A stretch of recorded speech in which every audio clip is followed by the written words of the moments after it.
Today is the last and final day of the two-day G20 Summit. After a fruitful first day, key events are lined up for the second day as well. The day started with leaders visiting Rajghat and paying tributes to Mahatma Gandhi.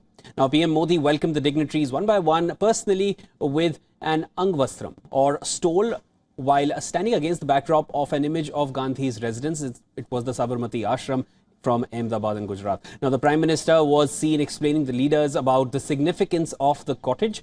World leaders then paid floral tribute to Mahatma Gandhi at Rajghat. They will sign on the peace wall inside the leaders' lounge. Moreover, there will be a live performance of Mahatma Gandhi's favorite devotional songs thereafter.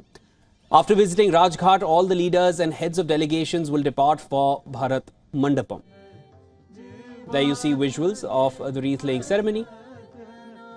After this, they would be heading to Bharat Mandapam, the venue of this year's G20 Summit. Now, at the Bharat Mandapam, there will be a symbolic tree plantation event. The leaders will plant saplings of different trees that have been brought in specially from their native countries.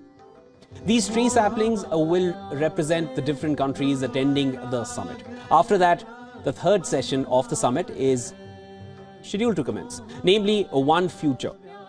This will take place at the Bharat Mandapam. In addition to all of these events, before all of the leaders and heads of delegations depart from India on the sidelines of the summit, they will also carry out bilateral meetings. It is a packed day for the Indian Prime Minister at least. PM Modi is also scheduled to hold key bilaterals with leaders of various nations. These include France, Comoros, Turkey, UAE, South Korea, Brazil and Nigeria. Canadian Prime Minister Justin Trudeau will also have a pull aside with PM Modi on the sidelines of the summit.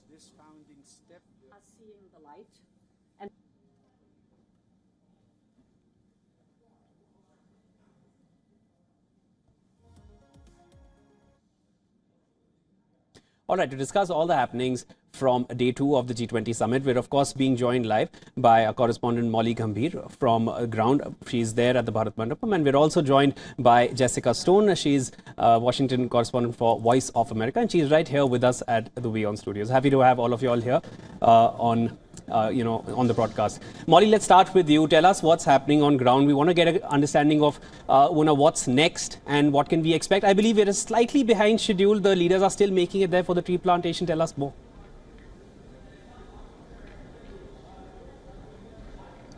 Absolutely, Shivan. After a productive day one, right, as far as India's G20 presidency summit here is concerned, we will be looking at several engagements that the Indian Prime Minister will be having throughout the day with the world leaders taking part also in that tree planting ceremony, as you just mentioned. A lot of symbolism attached there as well, with these saplings that have been imported from different parts of the world. Some of them are from the G20 member nations.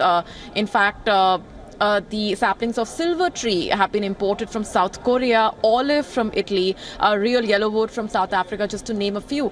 And these saplings essentially are native to these countries and have a cultural, religious significance depending on which sapling we're talking about for which country. But that's the kind of messaging that India is putting out, and a very symbolic tree planting ceremony that will be taking place in a while from now at the G20 Summit venue. And just to give our viewers a broad sense of what is expected, the tree planting ceremony being one, and then that will be followed by the session One Earth.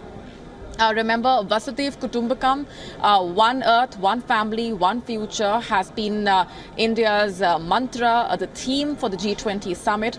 And we saw those two sessions taking place yesterday, and the third one today, called One Earth, will be taking place later in the day. And we will be seeing the Indian Prime Minister also having those bilateral meetings, as you just mentioned. So quite a jam-packed schedule throughout the day on day 2 of the G20 summit as well. And the expectations are running high. But at the same time, day 1 being the way that it was for the Indian presidency, and the objectives that India had to actually bring on board the voice of the global south and lay emphasis on inclusivity, and the strong message that India has put out on that front through the joint declaration, also with the inclusion of the African Union, and another significant milestone for India's presidency being the India, Middle East, Europe economic corridor, which has been a huge takeaway from day one as well. Molly, I want to continue with you on that. You were there in the International Media Center. Tell me, what were the reactions like? Did anyone really see it coming from the international media community with the announcement of the economic corridor? Was it expected? Were there a lot of oohs and ahs? Was it, what was the kind of feel in the newsroom there in the media center over there? Tell me, what was the reactions on ground?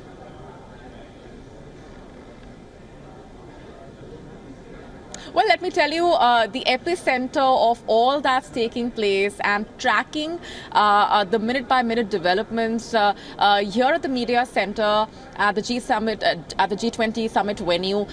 The day began yesterday, of course, with a lot of anticipation, given the backdrop against which the G20 Summit is taking place.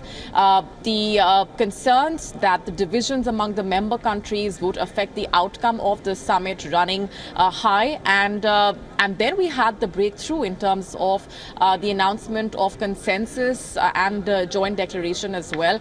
But the India, Middle East, Europe economic corridor, after all, being touted as a modern day a route to actually bind these regions that have a lot of significance in terms of their contribution to the global economy, and the regions accounting for about a third of the global economy. And that is the aspect that India has also been talking about, remember, bringing these regions together through these shipping and rail links, and very interesting interactions that we've been having with the media personnel as well, who have been talking about the very fact that the G20 breakthrough that took place yesterday was a significant milestone and speaks a lot about India's diplomacy on the global front as well.